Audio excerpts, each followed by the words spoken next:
pessoal, tudo bem? Bem-vindos a mais uma aula do Química de Plantão. Nesse módulo estamos falando sobre radioatividade. Essa é a nossa terceira e última aula desse módulo. E eu trago para vocês hoje mais coisas, que envolvem esse conteúdo, tá? Um conteúdo tão formidável, tão interessante, e que a gente precisa ver com uma certa rapidez por conta do calendário que está chegando, se aproximando. Bom, então sobre o tema de radioatividade, eu trago para vocês agora nessa terceira aula, eu falo sobre algumas reações, tá? Algumas reações bem conhecidas e bem exploradas no Enem sobre o tema, A primeira reação que vamos mostrar é o processo de fissão nuclear. Bom, desde Enrico Fermi que se sabe que é possível utilizar partículas para bombardear espécies químicas radioativas a fim de liberarem energia e isso produzir algum efeito que pode ser usado para o bem ou para o mal. Tá? Esse princípio é o mesmo que rege a bomba atômica e é o mesmo que rege a produção de energia, como, por exemplo, uma usina nuclear. Tá? Então, o processo de fissão envolve você bombardear um núcleo, um radioisótopo que tenha um núcleo suficientemente grande e que seja fissionável. Ou seja, um núcleo grande que vai produzir dois ou mais núcleos menores. Tá? Nem todo núcleo é fissionável. Por exemplo, nos isótopos do urânio, onde nós temos dois, onde nós temos o urânio 238, 92, e nós temos o urânio 235, 92, já que é o mesmo elemento químico, a espécie química 238, ela não é fissionável, tá? Por isso é que se recorre tanto ao enriquecimento da espécie 235, do radioisótopo 235, tá? Porque essa espécie aqui, ela sofre o processo de fissão nuclear e produz dois ou mais isótopos menores, tá? Dois ou mais, não isótopos, mas dois ou mais elementos menores, e libera grande quantidade de energia. É interessante notar, muitos professores dizem que esse processo da quebra de um núcleo através de um nêutron, tá, vai produzir 3 outros nêutrons. Mas nem sempre é assim, tá, pessoal? Existe o processo que produz 2 nêutrons e existe o processo que produz apenas um nêutron. O processo na qual é utilizado para a bomba atômica, geralmente é aquele que produz 3 nêutrons. Então, um nêutron bombardeia um núcleo, divide em 2 núcleos menores e produz 3 nêutrons. Esses 3 nêutrons, eles são capazes agora de bombardear 3 núcleos desses e vão produzir 9 nêutrons, porque cada um produz mais 3. Ok? Esses 9 nêutrons, eles são capazes de bombardear outros 9 grandes núcleos, produzindo 27 nêutrons.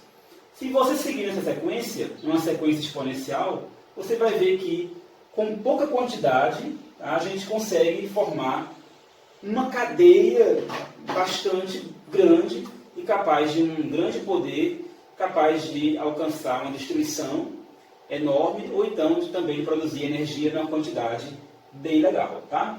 Então, esse processo ele pode ser usado na bomba atômica, mas também pode ser usado para o bem, assim como faz as usinas nucleares. Bom, em se falando então da reação que o urânio 235 é capaz de fazer, vamos então escrever uma delas aqui. Vamos lá. Se eu partir do urânio 235, 92, essa espécie aqui, ela é radioativa, tá?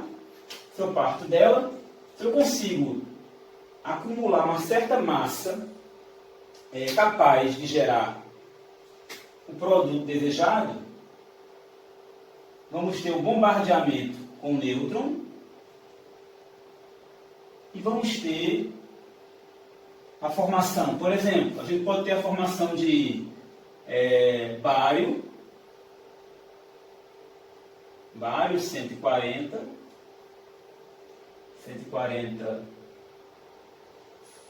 56, e a gente pode ter a formação de criptônio Tá? Podemos ter a formação de bário e criptônio. Criptônio 93, 36. Mais nêutron mais energia. Essa energia devido à radiação, tá, pessoal? Que é lançada, ok? A gente sabe que o nêutron é uma partícula que tem massa 1 e carga 0, ok? Então vamos balancear essa equação para poder você entender como é que o Enem pode cobrar numa situação dessa. Então, vamos lá.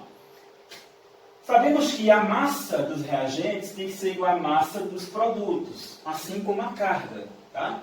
Então, numa reação dessa, pode acontecer diversos produtos, porque não é sempre que vai ser bário e criptônio. Aqui pode ser estrôncio, tá? Que pode ser um outro elemento químico da família aqui dos metais alcalinos terrosos. Tá? Então, não é obrigado. Aqui pode ser, por exemplo, xenônio, ao invés de criptônio também. Ok, pessoal? Geralmente, quando é estrôncio aqui, a gente vai ter xenônio aqui, porque é um gás nobre de maior massa, tá? O que tem que ficar claro é que essas massas somadas têm que dar igual à massa dos produtos, tá? A massa dos reagentes aqui dá 236. Então, 140 mais 93 dá 233. Então, aqui vamos ter a produção de 3 nêutrons, 3 mol de nêutrons. Então, 3 vezes 1 dá 3, mais 93, 96, mais 140, 236. Assim começa a massa aqui. Aqui, 92 mais 0 dá 92, 56 mais 36, 92. Essa é uma das reações que aparecem bastante, tá, nos testes do Enem e que mostra como é que funciona o processo de fissão nuclear, tá, do urânio 235. Esse mesmo processo de fissão nuclear é utilizado nas usinas nucleares, nos reatores nucleares, para a produção de energia. Só que no caso lá, essa energia aqui vai ser utilizada numa transformação para gerar energia elétrica. Muito bem. Para que o processo de fissão aconteça de forma, vamos dizer assim, satisfatória, é necessário que haja uma certa massa crítica. Essa massa crítica é a quantidade, tá, de radioisótopo que sofra o ataque dos nêutrons e que esse nêutron não escape do sistema. Se esse nêutron escapar do sistema, como esses dois aqui estão escapando, a massa aqui vai se tornar uma massa subcrítica, ou seja, menor do que a massa necessária para desencadear a reação em cadeia. Tá? Então, por exemplo, aqui nós temos no processo nêutrons que estão escapando do sistema. Tá? Eles se chocaram contra o radioisótopo, porém estão escapando do sistema. Então, essa reação não se autossustenta. Mas, se quando o nêutron se chocar com o radioisótopo e os outros nêutrons gerados conseguirem fazer a mesma coisa, se chocarem contra outros radioisótopos e essa massa de radioisótopos for aumentando, vai chegar no momento que ela vai criar uma situação que nós temos a massa crítica, tá? Vai ser igual ou superior à massa crítica. Nesse caso, a reação ela se autossustenta e ela prossegue, fazendo assim com que nós tenhamos o resultado final, que é a produção de energia. Tá? Então é muito importante que o radioisótopo ele seja fissionável e que haja o processo de formação dessa massa crítica que vai ser capaz de fazer com que a reação em cadeia seja desencadeada. Tá? Então, isso é muito importante no meio. Vamos lá. Esse processo, quando ele é aplicado na bomba atômica, nós temos, por exemplo, dois tipos, tá, de bomba que podem acontecer segundo essa tendência de aumentar a massa até ela se tornar uma massa crítica. Tá? No primeiro caso aqui, nós temos aqui, né, a bomba de urânio, tá? Aqui nós temos o dispositivo, tá? Aqui no caso, nós temos um explosivo comum, um explosivo convencional, pode ser TNT. E aqui nós temos o tubo que contém um radioisótopo de urânio 235. E aqui um espaço entre esses dois compartimentos, entre os dois tubos. No caso, entre o cilindro e o radioisótopo. Depois de um tempo, nós temos aqui a detonação do explosivo, que vai de encontro ao radioisótopo. Depois vamos ter aqui a formação dessa massa crítica. Tá? Essa massa crítica, após ter o contato do explosivo com o urânio, ela pode ser, tá, uma massa superior à massa crítica. Com isso, a bomba vai detonar, causando a explosão nuclear e gerando toda a energia, gerando todo o caos que ela gera. Esse é um tipo de bomba chamada de bomba de urânio. Tá? Porém, a gente tem também outro tipo de bomba chamada bomba de plutônio. Na bomba de plutônio, a ogiva é um pouco diferente. Tá? Uma esfera oca, aqui nós temos a ogiva, uma esfera oca, e aqui, por enquanto, igual como está aqui, a massa ela ainda é menor do que a massa crítica. Então aqui não vai haver explosão. Veja que aqui nós temos o explosivo no interior. Esse explosivo ele é detonado e ele começa a atacar, começa a aumentar aqui a temperatura, tá? No caso aqui do radioisótopo, que é o plutônio. Aqui vai haver o colapso dessa esfera e aí a massa, que era subcrítica, passa a ser uma massa igual ou superior à massa crítica, fazendo com que haja a explosão nuclear, causando um resultado parecido com a bomba de urânio. Tá? Então, esses são processos que podem acontecer, na verdade acontecem quando se quer detonar uma bomba atômica. Uma aplicação da bomba, vamos dizer, não da bomba, mas uma aplicação similar ao da bomba, ao da energia causada por uma reação de fissão nuclear, como essa reação do urânio 235, que é uma reação muito característica e a reação mais explorada, é o reator nuclear que nós temos nas usinas nucleares geradoras de energia. Tá? As usinas nucleares, que geram energia elétrica a partir da energia nuclear, é uma opção, tá, de geração de energia limpa, que inclusive eu acho que deveria ser mais, ter um foco maior nesse tipo de energia. Tá? Embora muitos achem que esse tipo de usina, esse tipo de empreendimento é perigoso, eu creio que é uma alternativa muito boa, porque ocupa menos espaços, não extrai praticamente nada da natureza que vá causar algum impacto ambiental. Aí, tendo todos os cuidados, é um tipo de recurso muito interessante, até porque a quantidade de energia gerada é muito alta, tá? Podendo suprir aí a demanda de diversas cidades com milhares, com milhões de habitantes. Tá? Então, eu vejo nas usinas nucleares um futuro interessante caso haja investimento. No Brasil nós temos a usina nuclear de Angra dos Reis, Angra 1, Angra 2 e Angra 3, que começou a funcionar. Não sei como é que está agora o seu processo. Tá? Na usina nuclear, nós temos então aqui o reator nuclear, né? Esse é o reator nuclear, e ele, quando ele está funcionando, é porque o núcleo de urânio está sendo atacado com nêutrons. Tá? Mas esse processo ele é todo controlado. Existem essas barras de controle, tá?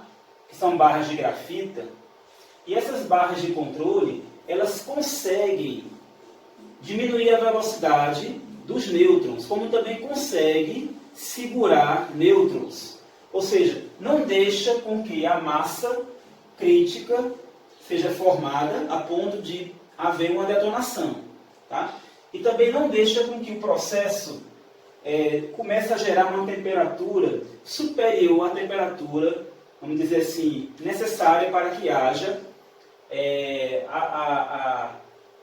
vamos dizer assim, a evaporação da água que vai depois girar aquela turbina. Tá?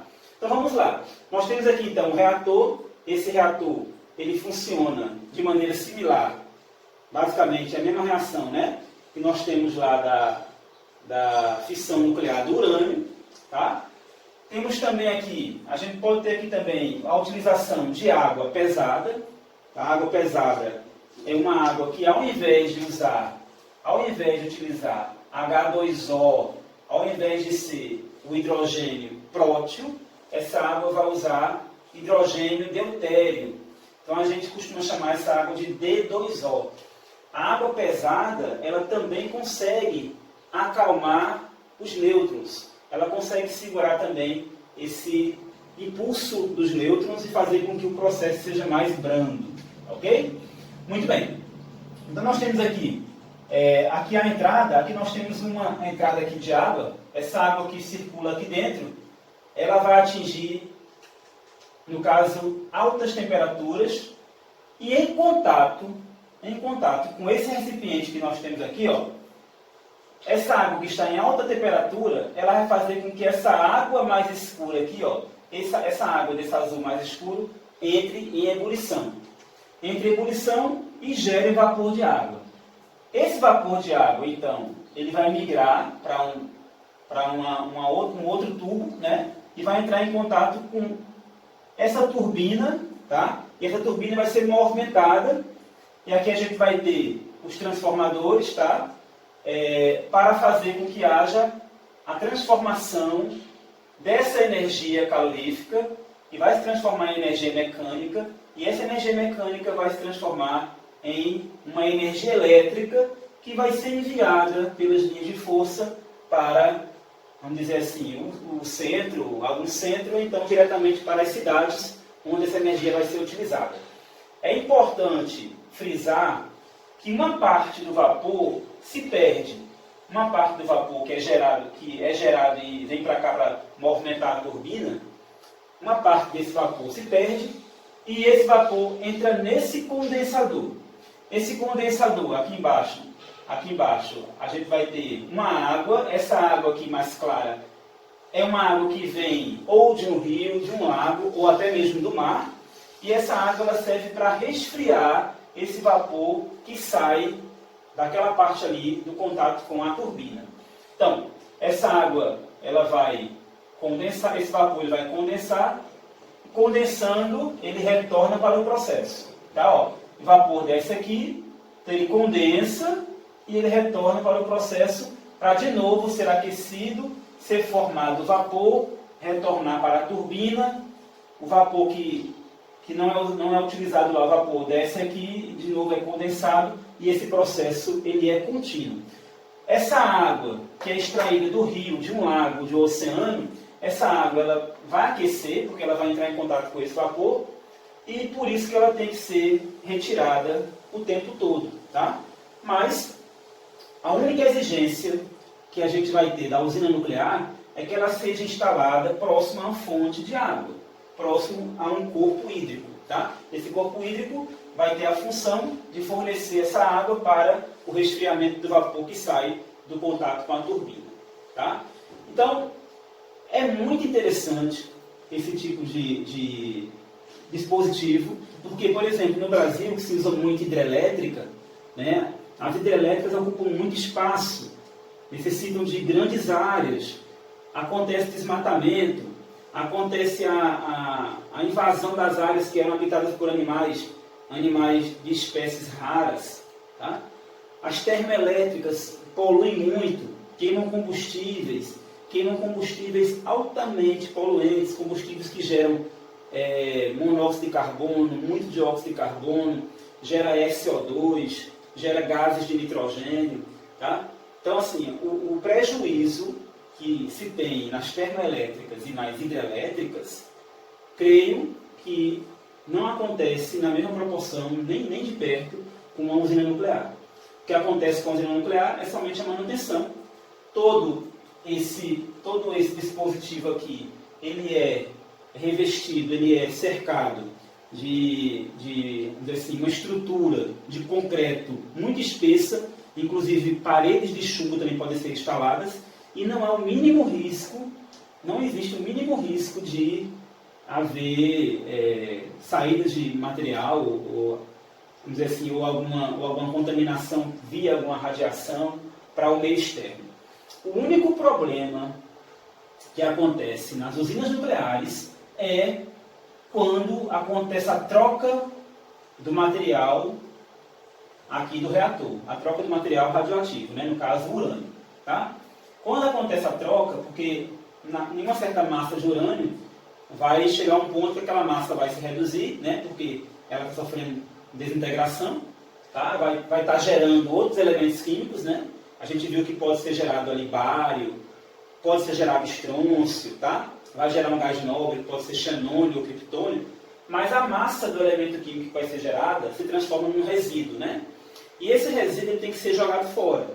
Só que não pode ser jogado fora de qualquer jeito. Tá? Ele tem que ser colocado em caixas específicas de chumbo e devem ser enterrados. Tá? Então o único problema é apenas na questão do acondicionamento do resíduo do lixo nuclear, como assim a gente vê por aí falar. Tá? Então, esse lixo nuclear ele tem que ser bem guardado, porque é um material radioativo que vai passar um tempo emitindo ali algumas partículas e emitindo algumas radiações que não podem entrar em contato com ninguém. Então ele tem que ser guardado num buraco profundo, né, debaixo da terra, e deve ser guardado em uma caixa de chumbo, tá, de uma especificidade que só eles sabem. Então o único problema é realmente na questão do descarte do material radioativo. Mas a geração de energia elétrica por uma usina nuclear, ela supera em muito a quantidade de energia gerada por outro tipo de usina.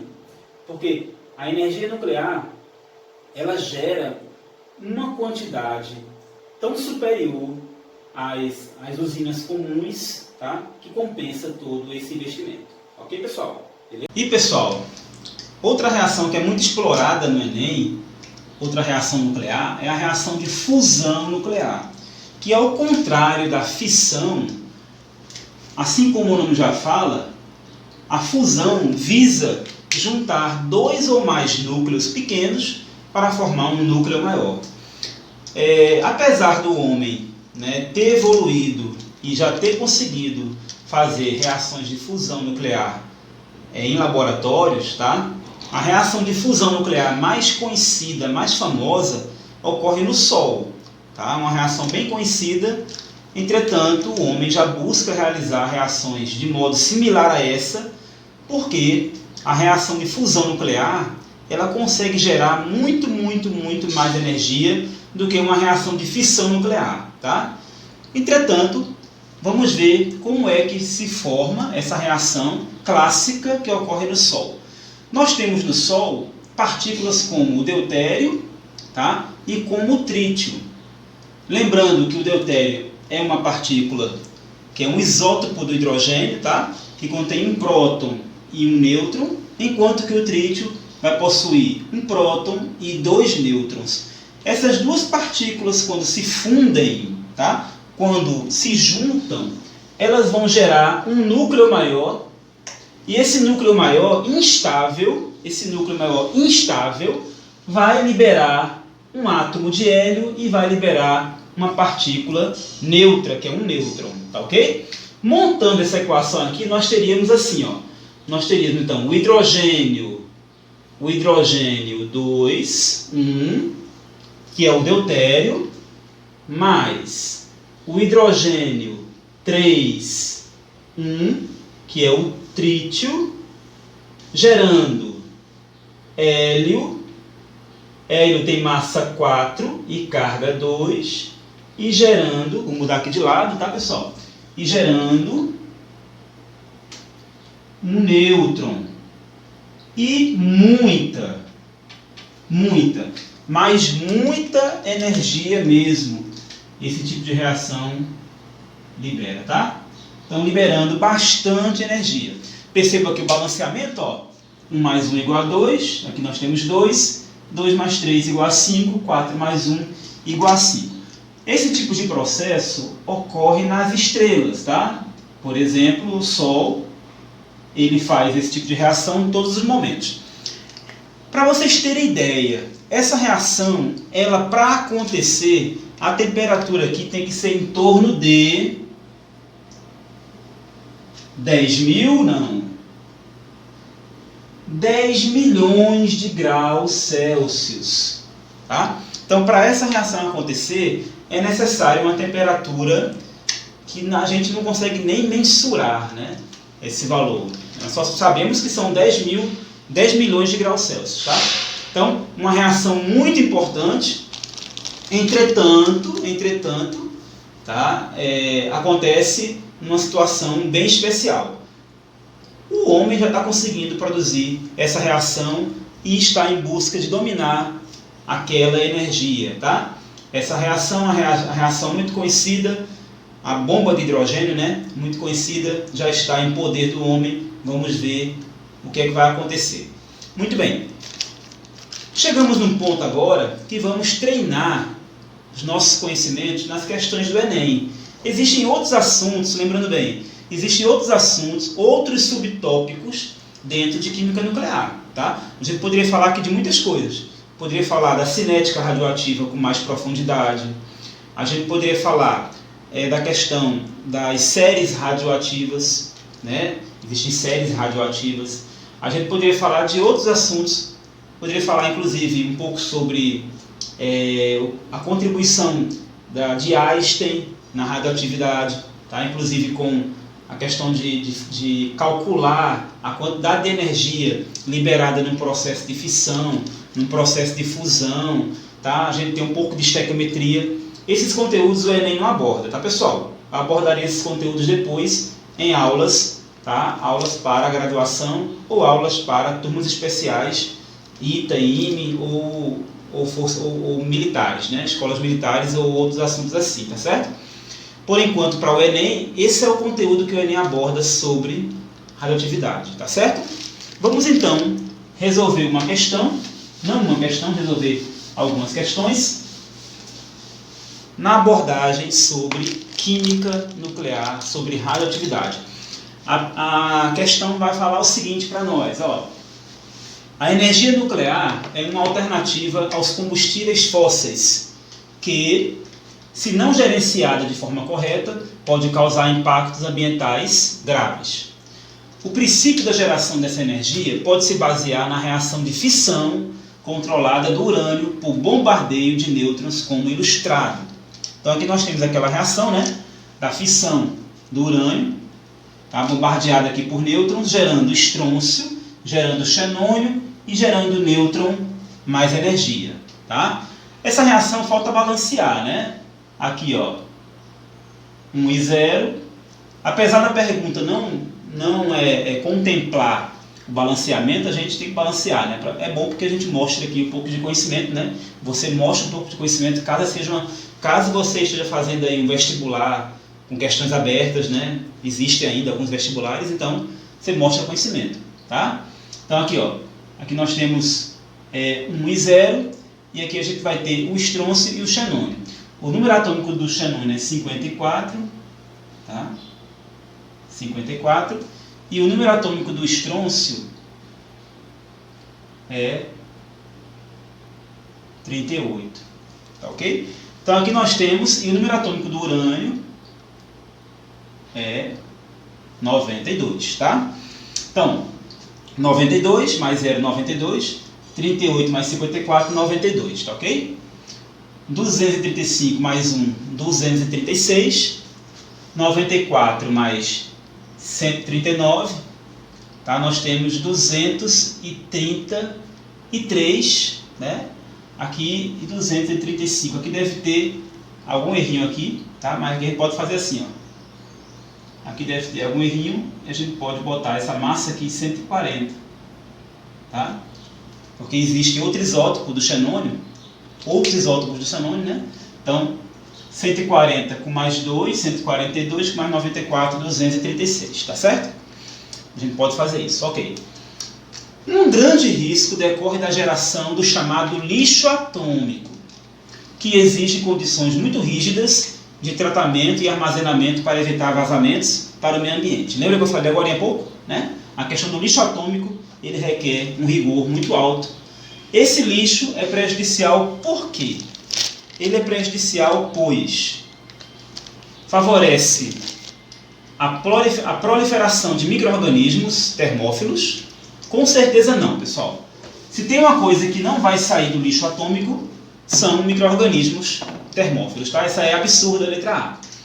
Produz nêutrons livres que ionizam o ar, tornando-o condutor. Veja, se o nêutron é uma partícula neutra, ele não vai ionizar o ar, tá? O nêutron é uma partícula não ionizante, tá? Partículas ionizantes, elas têm que ter, na verdade, emissões ionizantes, elas têm que ter duas características. Ou conter carga elétrica, tá? Ou possuir muita energia, tá? Que é capaz, no caso a radiação gama, como ela contém muita energia, ela consegue arrancar elétrons, consegue ionizar, porque a sua energia é muito alta, então ela consegue trocar energia por elétrons e consegue ionizar a matéria, tá? O nêutron não é ionizante, ok, pessoal? Porque não tem carga.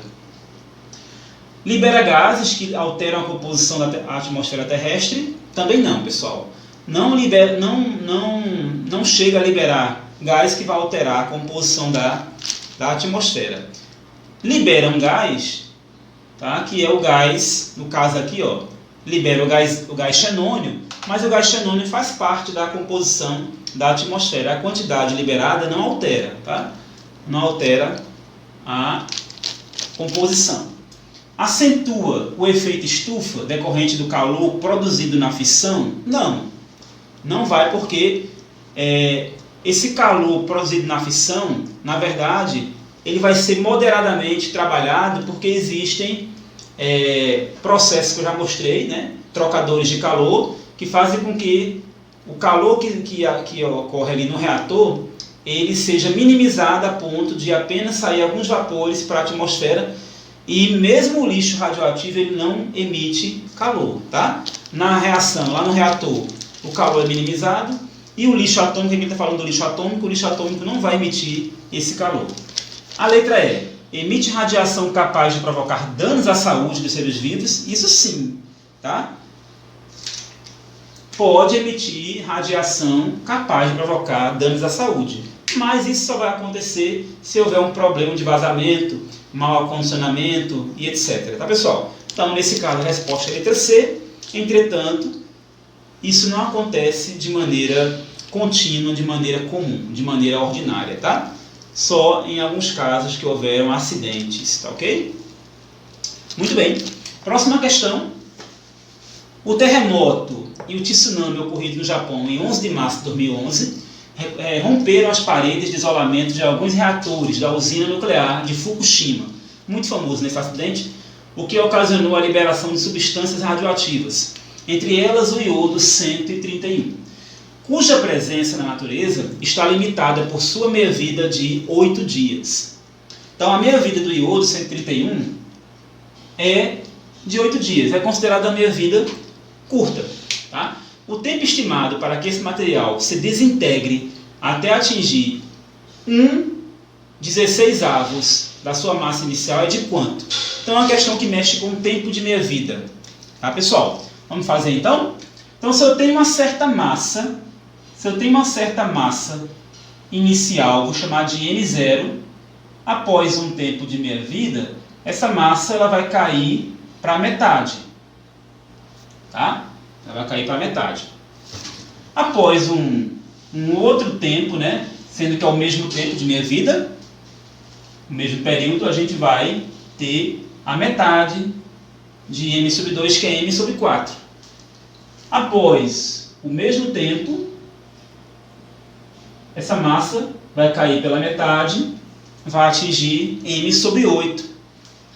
E após o mesmo tempo, essa massa ela vai atingir m/16. Então aqui nós temos, ó, primeiro tempo de meia-vida, tá? Segundo tempo de meia-vida, terceiro tempo de meia-vida e o quarto tempo de meia-vida. Então, se passaram 4 meias-vidas para poder essa massa atingir 16avos do valor inicial. O valor inicial é M0, né? Pode ser 1 M0, e agora M2, M sobre 2, M sobre 4, M sobre 8 e M sobre 16. Então, como foram 4 períodos de meia-vida, é só você multiplicar por 8, que você vai ter 32 dias. Então, para poder essa massa chegar a M sobre 16, isso vai valer a 32 dias. A resposta aqui é letra D. Fácil, sem decorebas, sem fórmula. É só você pensar no que aprendeu no fundamento sobre o tempo de meia-vida, tá? Lembrando que eu botei um T aqui, eu coloquei um T, mas o tempo de meia-vida, a sigla é T1 sobre 2. É T meio. Mais uma questão, o elemento radioativo tório pode substituir os combustíveis fósseis e baterias. Pequenas quantidades desse elemento seriam suficientes para gerar grande quantidade de energia. A partícula liberada em seu decaimento poderia ser bloqueada utilizando uma caixa de aço inoxidável. Tá? A equação nuclear para o decaimento do tório 230 é essa aqui. Então, isso é um isótopo do tório, tá, pessoal? O tório massa 230, né, número atômico 90, e nós temos essa equação aí. O tório, só por curiosidade, ele tem uma série própria de decaimento, tá? Ele gera uma série que é chamada série do tório, tá, pessoal? Considerando a equação de decaimento nuclear, a partícula que fica bloqueada na caixa de aço é quem? Nesse processo de decaimento, tá, uma partícula é gerada, e essa partícula é bloqueada nessa caixa de aço. É só a gente fazer o balanceamento aqui, ó. Aqui, a questão não colocou bem, né, pra gente assim, não foi muito boa ali a imagem, mas isso aqui é a massa. Então, se aqui é 230 e aqui é 226, essa partícula vai ter massa 4, tá? Ok? Porque 226 mais 4 é igual a 230. E aqui, se aqui é 90 e aqui é 88, essa partícula tem carga 2. Automaticamente, se trata de uma partícula alfa, tá? Partícula alfa é a partícula que tem massa 4 e carga 2. Partícula alfa, que é essa letrinha que todo mundo conhece de muito tempo, utilizada em várias áreas, né, de conhecimento, matemática, física, química e etc. Tá, pessoal? Resposta letra A. Mais uma questão. A elevação da temperatura das águas de rios, lagos e mares diminui a solubilidade do oxigênio, pondo em risco as diversas formas de vida aquática que dependem desse gás. Então, a solubilidade diminui, tá, quando a temperatura aumenta. Ok. Se essa elevação da temperatura acontece por meio de artificiais, dizemos que existe uma poluição térmica. Ok? Então, poluição térmica é o aquecimento da água de um corpo hídrico através de uma influência externa, uma influência que a gente chama de artificial. As usinas nucleares, pela própria natureza do processo de geração de energia, podem causar esse tipo de poluição. Que parte do ciclo de geração de energia das usinas nucleares está associada a esse tipo de poluição? Então, realmente, eu tenho que, né, reconhecer que existe uma etapa dentro do processo de geração de energia das usinas nucleares que pode ocasionar uma poluição térmica e, consequentemente, um impacto ambiental. Esse processo é quando tem a troca de calor entre o vapor que resta da turbina, que o vapor ele movimenta a turbina, né, assim, e uma parte desse vapor tem que ser resfriado para voltar para o processo. Aquele vapor que retorna para o processo, ele é resfriado com uma água do rio ou do mar. Tá? Como esse vapor veio superaquecido, a água que está entrando do rio ou do mar, ela vai trocar calor com esse vapor e ela vai aquecer. Tá? Então a água do rio e do mar, ela serve como trocador de calor ali, ela vai aquecer um pouco, mas não o suficiente para ficar tão quente, mas vai trocar um calor suficiente para condensar esse vapor. Tá? Então, na condensação do vapor d'água no final do processo, é onde ocorre o aquecimento dessa água. E por que isso vai ser ruim? Vai ser ruim porque essa água, quando ela aquece, ela tem que voltar para o rio. Porque se ela ficar dentro do reator, ela quente, ela não consegue mais trocar calor com vapor. Porque vai ser quente com quente, o vapor não vai condensar e retornar para o processo.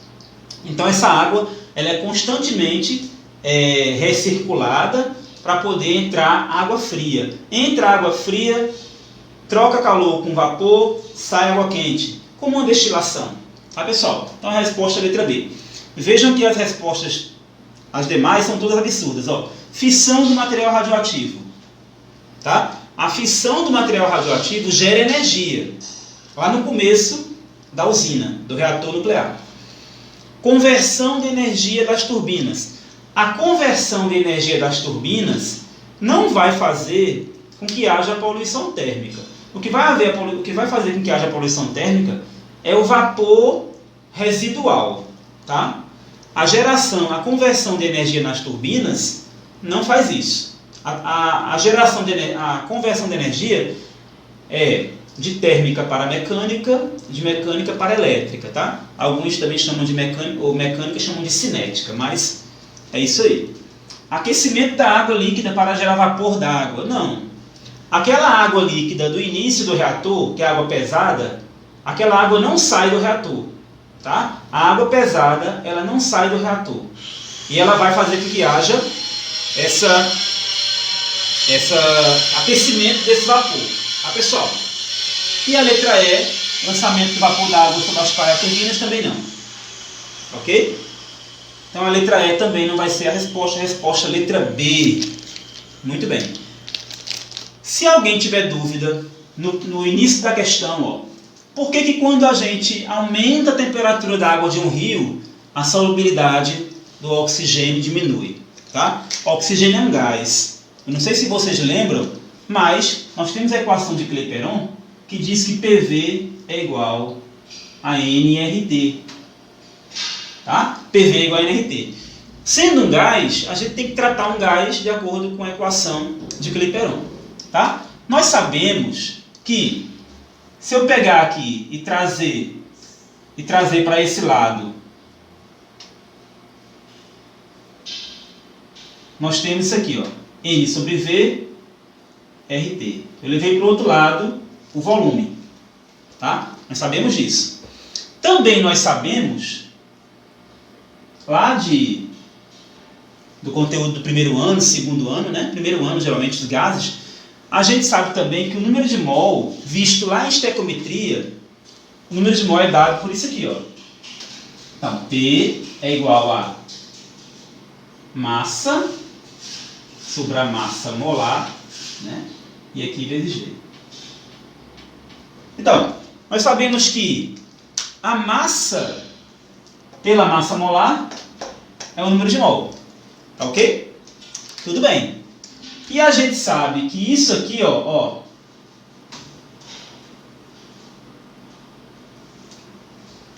a massa do gás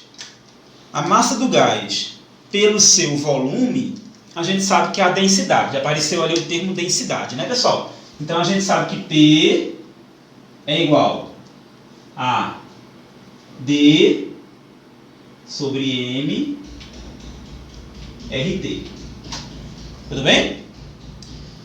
Fazendo agora meio pelos extremos de novo, a gente sabe então que PM, tá? Estou levando o M lá para cima, né? Estou levando o M lá para cima. RT está multiplicando, vem dividindo. É igual a D. Então, trabalhando nessa equação, eu chego aqui nesse resultado, que a densidade é igual a pressão vezes a massa molar dividido por RT. Tudo bem, professor, o que é que você quer dizer com isso? Eu quero mostrar com isso que temperatura e densidade são inversamente proporcionais. Tá? Temperatura e densidade são inversamente proporcionais. Eu poderia mostrar isso sem mostrar a equação, sem mostrar nada da matemática da coisa, tá? É só você pensar, quando a temperatura está alta, as moléculas se afastam, beleza? As moléculas se afastam, então o volume delas aumenta, então o gás se torna mais fugaz, porque a densidade diminui, o volume aumenta, a densidade diminui. Densidade e volume também são inversamente proporcionais. É assim? Então, quando acontece poluição térmica, a temperatura aumenta no meio, as moléculas do oxigênio vão automaticamente se afastar mais, vão diminuir a densidade e vão embora. Pela equação está provado que densidade e temperatura são inversamente proporcionais. Se isso é grande, isso é pequeno. Tá? Se a temperatura é alta, a densidade é pequena. Por que a densidade é pequena? Porque as moléculas se afastam. Em dias muito frios ou no inverno, a temperatura das águas é menor. Tá? Então, a temperatura menor, as moléculas se juntam mais, ocupam menos volume, a densidade aumenta, a fixação do gás na água é maior. Então, a densidade vai ajudar na fixação da água. Tá? Então, isso vai fazer com que haja uma maior solubilidade. Então, a temperatura da água sendo normal, a gente vai ter uma quantidade maior de oxigênio. E quando a temperatura aumenta, a gente vai ter então uma fuga de oxigênio por conta desse aumento do volume, dessa diminuição da densidade. Então, as moléculas se tornam mais fugazes, tá? Do que antes. Ok, pessoal? Vou apagar aqui o nosso quadro. Vou apagar aqui o nosso quadro. E nós vamos aqui terminar essa aula com essa imagem. Essa imagem é uma torre de resfriamento de uma usina nuclear. Tá ok, pessoal? Então, quando a usina nuclear ela está trabalhando, né? E é uma cena muito... O pessoal até acha que é poluição, mas não é. O que está saindo aqui é vapor de água, tá? Esse vapor de água, ele é resultado das trocas de calor dentro do reator nuclear, tá? Esse vapor de água, ele é um resíduo do vapor que interagiu com a turbina, tá? Então essas torres aqui são torres de trocas de calor. Então esse vapor aí ele vai ser liberado para o ambiente e é água. Sendo água, não vai haver poluição, ok? É uma coisa que, por ser muito grande, impressiona, mas é apenas a água que está indo para o ar, tá, pessoal? Eu aguardo vocês na próxima semana, ou ainda nessa semana, depende, tá? Eu aguardo vocês no próximo conteúdo para o Enem. Se inscreva no Química de Plantão, tá? Muito obrigado.